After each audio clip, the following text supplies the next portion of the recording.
నా దగ్గర అసలు పైసలు లేవు అని చేతులు ఎత్తేసిరు సీఎం రేవంత్ రెడ్డి. మరి సంవత్సరం లోపు 2 లక్షల ఉద్యోగాలు, జీవో 46ని రద్దు చేస్తాం, అంతేకాదు మెగా డిఎస్సిని ప్రకటిస్తాం 25,000 పోస్టులతోటి. సో ఇట్లాంటి అన్ని హామీలు, అంటే నిరుద్యోగ భృతి, చాలా హామీలు ఇచ్చి అధికారంలోకి వచ్చింది గవర్నమెంట్. మీరు అడుగుతుంది కూడా అదే, వాటిని చేయమని. గ్రూప్ 1, గ్రూప్ 2, గ్రూప్ 3 వీటిలలో కొంత నిబద్ధతతో పనిచేయమని. మరి ఏంటి నిన్న ఆయన చేతులు ఎత్తేసిన విధానాన్ని నువ్వెట్లా చూస్తావు? ఆయన రాకను మేము ఆహ్వానిస్తున్నాం. ఎందుకంటే అది ఒక రాజ్యాంగబద్ధమైన పదవి. ఎందుకంటే ప్రజాస్వామ్యబద్ధంగా ఎన్నుకోబడినటువంటి వారు కాబట్టి వారికే అంతిమంగా ప్రజల యొక్క సమస్యలను తీర్చేటటువంటి అధికారం ఉంటుంది కాబట్టి రమ్మనే అంటున్నాం. నిరుద్యోగులుగా మేము ఆయన రాకను ఎక్కడా వ్యతిరేకించలేదు, అడ్డుకుంటామని ప్రకటన చేయలేదు. కానీ తన దగ్గరికి వెళ్ళి మా వినతి పత్రాలు ఇస్తాం అన్నప్పుడు మమ్మల్ని ముండ్ల కంచెలతోటి అడ్డుకున్న విధానాన్ని మేము వ్యతిరేకిస్తున్నాం. దీన్ని వ్యతిరేకించి తీరాలి. ఎందుకంటే కంచెలు లేని ప్రభుత్వము కాంగ్రెస్ ప్రభుత్వం. కానీ కంచెలతోటి నువ్వు వస్తే అది బాగాలేదు కన్నా. నీ పాటకు మాకు రోమాలు నిక్కబొడిచినాయి. ఒక సింహం ఓలే అనేటటువంటి ఒక 3 రంగుల జెండా అనే పాట ఉన్నది చూడు. అప్పుడు మేమందరం కూడా రేవంత్ అన్న వస్తే ఈ విధంగా ఉంటాడు, ఒక భయం లేకుండా ఆ సింహం లెక్క మేము గంతులు వేస్తూ రేవంత్ అన్న ముంగట ఏదన్నా చెప్పుకోవచ్చు, అధికారుల ముంగట అన్నాం అనుకున్నాం. ఇది ఒక దుర్ఘటన, ఒక దుస్సంఘటన కంచెలతోటి రావడం. ఇక మేమందరం ఏమనుకున్నామంటే రేవంత్ రెడ్డి గారు వస్తే మేము కన్న కళలు ఏంటంటే, సరే వస్తే మమ్మల్ని అడ్డుకోవచ్చు, కొంతమందిని మమ్మల్ని అడ్డుకొని కంచెలలో బంధించి పోలీస్ స్టేషన్లలో వేసి కేసులు పెట్టవచ్చు. కానీ రేవంత్ రెడ్డి గారు ఒక ప్రకటన చేస్తారనుకున్నాం. ఏంటిదంటే ఉస్మానియా యూనివర్సిటీకి 1000 కోట్లు ప్రకటిస్తారు అనుకున్నాం. కానీ ప్రకటించాలి. అందరు 1000 కోట్లు ఇస్తారని ప్రకటించలే. రెండోది, అక్కడ మెస్ బకాయిలు 10 ఏళ్ల సంధి ఉన్నాయి, చాలా బకాయిలు ఇంకా ఉన్నాయి.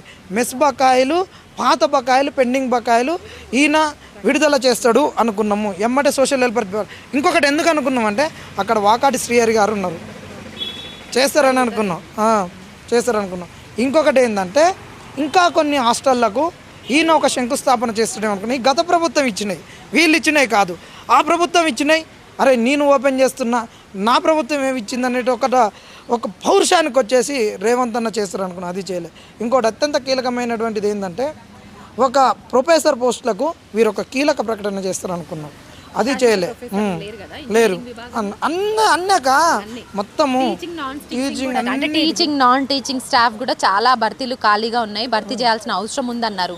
అట్లాగే ఇంజనీరింగ్ విభాగంలో కూడా కంప్లీట్గా శాశ్వత ప్రొఫెసర్లు లేరు. సో ఈ 1 అవర్కి వీళ్ళు ఉంటారు కదా, అకాడమిక్ కాంట్రాక్ట్ గెస్ట్ ఫ్యాకల్టీ తోటే రన్ చేసుకుంటూ వస్తున్నారు అనేసి విన్నాం. సో ఎందుకు వాటి దిశగా ఎందుకు ఏ ప్రకటన లేకుండా పోయింది? నిన్న అడుగడుగున పోలీసులు, ముళ్ళ కంచెల నడుమ ఆయన పర్యటన. అంతేకాదు అడుగడుగున ఎక్కడ చూసినా బ్యారిగేట్లు కూడా నిన్న చాలా ఉన్నాయి అక్కడ. నేను కూడా వచ్చిన. సో మిమ్మల్ని ముందస్తుగానే కస్టడీకి తీసుకున్నారా? కస్టడీకి తీసుకున్నటువంటి తీరును కూడా ఎట్లా చూస్తారు? కస్టడీకి తీసుకున్నారు. పోలీసులను మేము తప్పు పట్టట్లే. ఎందుకంటే వాళ్ళ గారికి ప్రభుత్వం యంత్రాంగం ఒత్తిడి ఉన్నప్పుడు వాళ్ళు ఏం చేస్తారు? కానీ ఒత్తిడి చేయకుండా ఉండవలసింది వీళ్ళు కదా. కాబట్టి మీరు మమ్మల్ని ఎందుకు అరెస్ట్ చేస్తున్నారు? మిమ్మల్ని ఏమన్నా అన్నామా? మీ గురించి మేము కష్టపడ్డోళ్ళము, మీకు ఒక వినతి పత్రం ఇస్తాం. మా బాధలు మీకు డైరెక్ట్గా వీళ్ళు చెప్తుర్రో చెప్పట్లేదో వక్రీకరిస్తుర్రేమో. ఆ వక్రీకరణ వల్ల నువ్వు తప్పుడు నిర్ణయం తీసుకుని నీ ప్రభుత్వానికే ఇబ్బంది. మేము నేరుగా మీకు కలిసి మా బాధలు చెప్తామని మేము అనుకున్నాం. కాబట్టి అక్రమంగా ప్రతి ఒక్కరిని అరెస్ట్ చేస్తే అది తప్పుడు నిర్ణయాలతోటి నీ ప్రభుత్వం కూలిపోతుంది. ఇంకొకటి అత్యంత కీలకమైనటువంటి అంశం ఏంటంటే గచ్చిబౌలి అంశాన్ని అక్కడ ప్రస్తావించారు వీరు. ఇక్కడ పులులు లేవు, సింహాలు లేవు, ఏనుగులు లేవు అన్నారు. వాస్తవమే, సింహాలు ఏనుగులు లేవు. కానీ అక్కడ వచ్చినటువంటి వీడియోలో ఉన్నటువంటివి వాస్తవాలు ఏంటంటే అక్కడ జింకలు ఉన్నాయి, అక్కడ పికాక్ లేకుంది. ఐదన్నీ వాస్తవం. కానీ ఆ భూమికి ఉన్నటువంటి వివాదాలు ఏంటో పోని. కానీ అలాంటి వివాదం ఓయూకి కూడా ఉంది కదా. ఓయూ భూములు అన్యక్రాంతం అవుతుంటే ఎన్నికల ముందు అక్కడ ఉన్న ఓయూ విద్యార్థులు కొట్లాడి లాక్డౌన్లో కేసులు పెట్టుకున్నారు. ఇదే విధంగా కేయూలో కూడా అయితే కాళ్ళు చేతులు ఎరిగితే మీరే పోయి కదా వాళ్ళని కలిసింది. వాళ్ళనే బస్సు యాత్రలో పెట్టుకోకుండా ఈ రియా సార్ను ఉరికిస్తామన్నారు కదా. మరి అన్యకాంతమైనటువంటి భూముల గురించి కూడా ఒక ప్రకటన చేయాల్సిన అవసరం ఉంది కదా. ఈ భూమి యొక్క వయసు పెరుగుతున్న కొద్దీ, ఈ సమాజం వయసు పెరుగుతున్న కొద్దీ సమాజం కొత్త పోకడలకు తగ్గట్టు కొత్త డిపార్ట్మెంట్లు వస్తే ఈ భూములను కాపాడుకోవాల్సిన బాధ్యత ఉంది అని చెప్పాల్సింది ఉంది కదా. మరి మీరు చెప్పలేదంటే నీ కాడ ఫస్ట్ మాట్లాడినప్పుడు ఖాళీ బిందెలు ఉన్నాయి, నా కాడ ఖజానా లేదు, మిమ్మల్ని ధనవంతులు చేస్తే చేస్తుంది కన్నావు. తర్వాతకి వచ్చేసరికి నా కాడ 3 లక్షల నిధులు ఉన్నాయి, మీరు ఎన్నంటే అని అడుగురి అని అప్పుడు యాలంపాట వినాయకుని యాలంపాట వేసినట్టు చెప్తున్నాం. అంటే మరి ఈ భూముల గురించి మీరు ప్రకటన చేయలేదంటే మరి ఓయూ భూములు కూడా మీరు ఏమన్నా వేలం వేస్తారా ఖజానా నింపుకోవడానికి? అంతే వీరు మాట్లాడింది జిగ్జాగ్ ఉంది. ఫస్ట్ నిధులు లేవన్నారు, తర్వాత 3 లక్షల బడ్జెట్ ఉన్నటువంటి తెలంగాణలో మీరు అడుగురే నేను ఎంతైనా ఇస్తున్నారు. దాని తర్వాత 3 ట్రిలియన్ల ఎకానమీ చేసే తెలంగాణ ఉన్నారు. 3 ట్రిలియన్ల ఎకానమీ దిశగా రైజింగ్ తెలంగాణ ఉరికేటటువంటి తెలంగాణలో మాకు ఉద్యోగాలు ఇవ్వడానికి ఈయనకు నిధులు లేవా? ఏంటి అసలు మీరు అనుకుందేంటి? ఆయన ప్రసంగం ఎట్లుంటుంది అనుకుంటున్నారు? ఏమేమి అంటే నోటిఫికేషన్ విషయంలో ఏదన్నా మంచి క్లారిటీ ఒకటి వస్తుంది అనుకుంటారా, లేకపోతే ఇంతకుముందు ఇచ్చినటువంటి హామీలు భరోసా పట్ల ఏమన్నా మాట్లాడతారు అనుకుర్రా? ఓయూకి వచ్చినప్పుడు ఆయన ప్రసంగం ఎట్లుంటే బాగుండేది అనుకుంటున్నారు? 100%. ఎందుకంటే ఓయూకి వచ్చి మాట్లాడడం అంటే ఒక చారిత్రాత్మక ఘట్టం. ఓయూ మీద అబద్ధాలు ఆడకూడదు. ఎందుకంటే మేము ఎందుకు కలలు కనాల్సి వచ్చిందంటే వారు మాట్లాడినటువంటి ఆడిటోరియం ముంగటనే వేణుగోపాల్ రెడ్డి చనిపోయిండు. నా పక్కూరు దోస్పాల్లో వేణుగోపాల్ రెడ్డి చనిపోయినప్పుడు ఉద్యమం ఒక్కసారి టర్ను తీసుకుంది. అక్కడనే ఉస్మానియా గడ్డ మీదనే కాలి చనిపోయిన ఇషాంత్ రెడ్డి వాళ్ళ పేర్లన్నీ తెచ్చినావు కదా, అక్కడికి వచ్చి మీరు అబద్ధం ఆడతావు అని మేము అనుకోలేదు. అమరవీరుల సాక్షిగా ఏర్పడ్డటువంటి తెలంగాణలో అసూలు బాసినటువంటి విద్యార్థులు అక్కడనే టెక్నాలజీ కాలేజీలో ఒక సాయి చనిపోయింది ఊరేసుకొని మా కోదాడ. ఇంతమంది చనిపోయిన మేళ మీద అబద్ధాలు ఆడవు.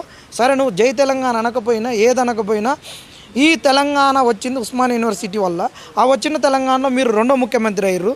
కాబట్టి ఇక్కడ ఒక ప్రకటన చేస్తారనుకో, నిరుద్యోగులకు ఉద్యోగాలు ఇస్తాం, తప్పేదో జరిగిందో ఆ తప్పును సవరించుకుంటాని మేము చెప్పినట్టు అన్ని యూనివర్సిటీలకు ఇక్కడ ఒక నిధులు ప్రకటిస్తామని, యూనివర్సిటీల బాగోగుల గురించి, ఇంజనీరింగ్ కాలేజీలకు ఉన్నటువంటి పెండింగ్ స్కాలర్షిప్ల గురించి, ఆ ఫీజు రియంబర్స్మెంట్ల గురించి, హాస్టళ్ల పునరుద్ధరణ గురించి, గురుకులాలలో ఎస్సీ ఎస్టీ బిడ్డలు చనిపోతారు ఫుడ్ పాయిజనింగ్ అయ్యి, వీటన్నిటి గురించి ఒక సంక్షిప్తంగా మాట్లాడతారని అనుకుంటే వీరు అక్కడ ఒక పొలిటికల్ ప్రసంగం ఇచ్చారు. అక్కడ ఏదైతే బయట మొన్నటి వరకు ఒక రేషన్ కార్డులో ఓపెనింగ్కి పోయి ఎట్ట మాట్లాడతారో అట్టనే మాట్లాడారు. ఏదైనా పొలిటికల్ ఓపెనింగ్స్ దగ్గరికి పోయి మాట్లాడినటువంటి ప్రసంగమే తప్పితే మేము అనుకున్నట్టు ఇక్కడ జరగలేదు. నిరుద్యోగులు మోసం చేసిందని గ్రహించినాం. తెలంగాణ సమాజానికి ప్రతిబింబించేది ఉస్మానియా యూనివర్సిటీ అని వారే చెప్పారు. తెలంగాణకు ఉస్మానియాకు అవినాభావ సంబంధం ఉందని చెప్పారు. అక్కడ తెలంగాణ సమాజానికి మొత్తాన్ని పునర్నిర్మాణం ఏ విధంగా జరుగుద్ది అనేటటువంటిది వీరు చెప్పలే. ఒకటే అన్నారు, తెలంగాణ పునర్నిర్మాణంలో మీరు ఉద్యోగాలు చేసి భాగస్వామ్యం కావాలి, మంచిగా చదువుకోవాలన్నారు. ఆ పునర్నిర్మాణం గురించి వీరు చెప్పలే. కాబట్టి ఇదంతా బాధాకరంగా ఉంది. ఇది ఒక పొలిటికల్ డ్రామా లెక్కనే ఉంది. గాంధీ భవన్ నుంచి వీళ్ళు ఎక్స్కర్షన్కి వచ్చి నిన్న ఒక కాంగ్రెస్ కార్యకర్తలు ఉస్మానియా యూనివర్సిటీలో చదువుకున్నటువంటి కాంగ్రెస్ పూర్వ విద్యార్థులు ఒక సమ్మేళనం లెక్క ఉంది. విద్యార్థులు నిరుద్యోగులు ఎవరు ఆ మీటింగ్లో లేరని మాట అంటున్నావా? అంటే నిన్న ఉన్నటువంటి 2-3 రోజుల్లో కూడా కాంగ్రెస్కి సంబంధించిన నాయకులు కావచ్చు, కాంగ్రెస్కి సంబంధించిన కార్యకర్తలు వీళ్ళందరూ కూడా అంటే సీఎం ఏది మాట్లాడినా చప్పట్లు కొడుతూ కూర్చున్నారు. సో దాని విషయంలో అంతే. మరి వీళ్ళు ఎందుకు రావాలా? నిరుద్యోగులు వాళ్ళు లేస్తే మరి రేవంత్ అన్న వాళ్ళకి కలుస్తాడు కదా. మరి రేవంత్ అన్న మీకు కలవట్లేడా? రోజు చెప్పురి. రేవంత్ అన్న కలవకుంటే ఈరోజు వచ్చి రేవంత్ అన్న ముంగట మీరు కూర్చొని చప్పట్లు కొడుతుందిక. రేవంత్ అన్నకు ఉద్యోగం రాని వాళ్ళు కోదండరాం లాంటి వాళ్ళు ముంగట కూర్చొని ఆయన ఉద్యోగ ప్రకటన చేయించుకున్నారు.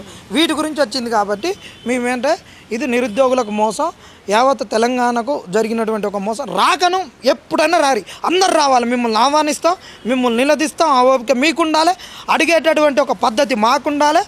ఓ తెలంగాణ అంటే ఒక పద్ధతితో పోయేటువంటి ఒక సంస్కృతి ఉంది. ఇది ఏపీ లెక్క ఇష్టం వచ్చినట్టు తిట్టుకోవడము, ఒక కులాలతోటో ఒక మతాలతోటో ఒక కుటుంబ బంధవేలలోకి వెళ్ళి తిట్టుకునేటటువంటి కల్చర్ తెలంగాణ కాదని మేము చెప్తున్నాం.